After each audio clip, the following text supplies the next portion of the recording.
Përshëndetje të gjithëve. Para pak kohësh mora pjesë në ceremoninë hapse të fillimit të vitit të ri shkollor. Jo shumë larg nga Tirana. Në fakt, u kënaqa nga prania e nxënësve, por jo nga faktet që mu thanë aty. Numri nxënësve në shkollë ishte paksuar, klasat kolektive ishin prezente, në rrugët e zonës nuk ishte më gjallëri, nuk ishte rini, dhe ishte shtuar mosha e tretë që nuk mund të punonë. Pra, demografia është fakt, dhe trajtimi i sfidës së demografisë me përgjegjësi dhe seriozitet sot është pak vonë, po duhet bërë sot, sepse ndoshta nesër mund mos ketë mundësi të dytë.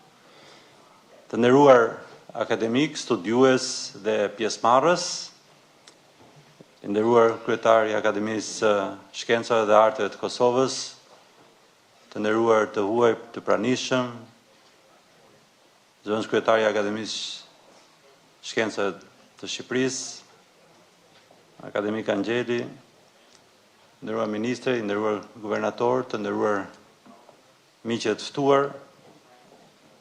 Është kënaqësi të jem sot me ju në këtë konferencë të përbashkët të dy akademive, Akademisë Shkencave të Shqipërisë dhe Akademisë Shkencave të Kosovës. Dua t'ju përgëzoj për këtë nismë që bashkon mendimin shkencor dhe institucional për të analizuar një nga sfidat më të mëdha të zhvillimit tonë, demografinë, tregun e punës dhe ndikimin e tyre në ekonominë e vendeve tona. Tema e konferencës, vështirë në fakt se do të ishte më e rëndësishme dhe më me vend, po të kemi parasysh zhvillimet e tanishme dhe ato të pritshme demografike. Ato prekin themelet e shoqërisë sonë, sigurinë, familjen, punësimin, mirëqenien dhe perspektivën zhvillimore. Prekin të ardhmen tonë. Parashikimet e Kombeve të Bashkuara mbi numrin e popullsisë në vendet e rajonit tonë janë pesimiste dhe realiteti i sotshëm po e konfirmon. Sot Shqipëria, Kosova dhe Ballkani Perëndimor po përballen me një tranzicion demografik. Popullsia po zvogëlohet dhe plaket për shkak të lindshmërisë së ulët, të emigracionit, si dhe po përqendrohet gjithnjë më shumë në qytetet e mëdha si pasojë e emigrimit të brendshëm. Këto zhvillime demografike ndikojnë drejt për së drejti në tregun e punës. Nga njëra anë mungon fuqia punëtore aktive, por nga ana tjetër papunësia e të rinjve mbetet e lartë. Kjo kontradikt është një paradoks në fakt. Një paradoks që kërkon politika të reja, vizionare dhe afatgjata.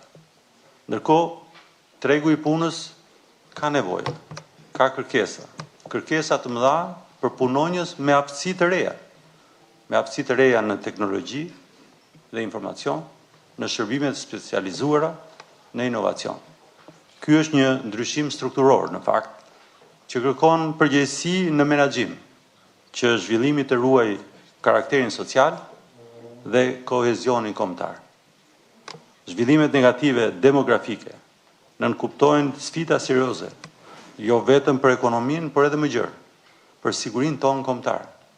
Ato sjellin uljen e bazës ekonomike dhe tatimore të shtetit, uljen e aftësisë prodhuese të fuqisë punëtore dhe mbigarkojnë sistemet e pensioneve dhe ato të shëndetësisë.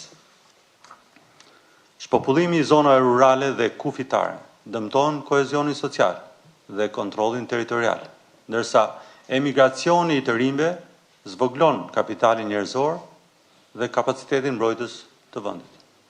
Të nderuar pjesëmarrës, ndryshimet demografike dhe dinamika e tregut punës janë tregues të drejtimit që po merr e ardhmja jonë.